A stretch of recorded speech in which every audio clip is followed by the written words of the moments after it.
abi vakit niyet olarak 6 farklı 12 tane sıraladı. Bunlar var. Oruç. Oruç ne zaman başlıyor, ne zaman bitiyor? O bir sene süreyi tamamlayınca ancak verebilir. Yoksa veremez. Hac var. Hacın marketinden bahsettik. Tavaftan bahsettik.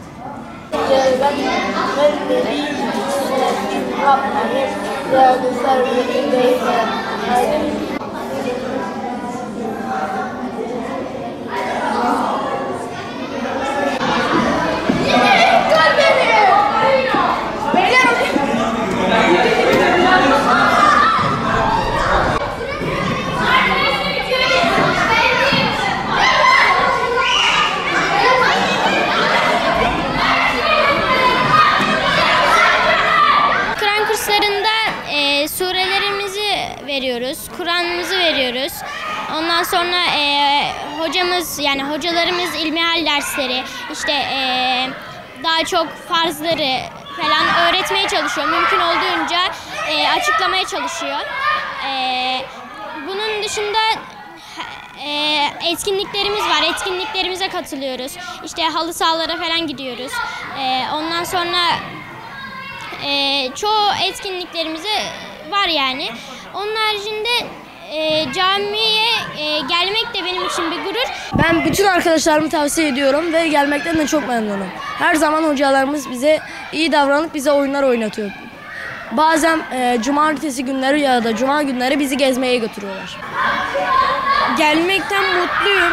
Arkadaşlarım sağ olsun, öğretmenlerim sağ olsun. Ortam çok güzel. Çok eğlenceli. Oyunlar oynuyoruz. Mesela bazen halı saha etkinlikleri yapıyoruz. Bir daha olsa bir daha gelirdim. Güzel. Çok sevdim.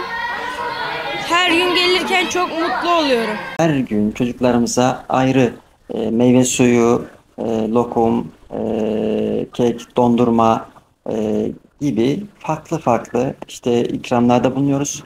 Bu da çocuklarımızın camiye koşa koşa gelmesini sağlıyor. Mutlu bir şekilde gelmesini sağlıyor.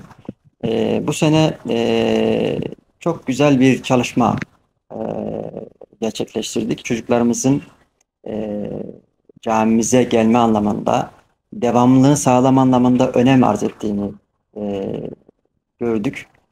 Çocukların ders çalışmalarını aktif ettiğini ya da çocuklarımızın daha gayretli çalıştıklarını gösteren bir çalışma olduğunu gördük.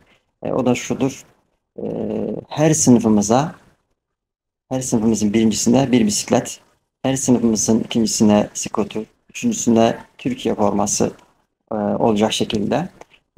Program sonunda çocuklarımızın %50'yi geçen öğrencilerimize birer tane orijinale yakın top hedefi koyduk. Bu da çocuklarımızın her gün dua vermesini, her gün camiye koşa koşa gelmesini sağladı. Bu anlamda da bizi sevindirdiğini görüyoruz. Bazen velilerimizden, bazen de çocuklardan çok güzel geri dönüşler oluyor. Mesela velilerimizden bir tanesi bir gün geldi, dedi ki hocam siz buradaki dağıttığınız kek, işte meyve suyu, dondurma, biz bunları evimizde her zaman veriyoruz, her gün veriyoruz ama çocuk buraya bir tane dondurma almaya geliyor koşarak bir espriyle bize söyledi. Aslında buradaki dondurmanın kıymeti buranın sinerjisinden, çocukların bir araya gelip muhabbetinden, buradaki hocalarımızın çocuklar arasındaki muhabbetten kaynaklanan bir güzellik. Çocuklarımızın gelecekleri buralarda atılıyor. Manevi değerleri buralarda kazanıyorlar. Bu da güzel bir durum olduğunu görüyoruz.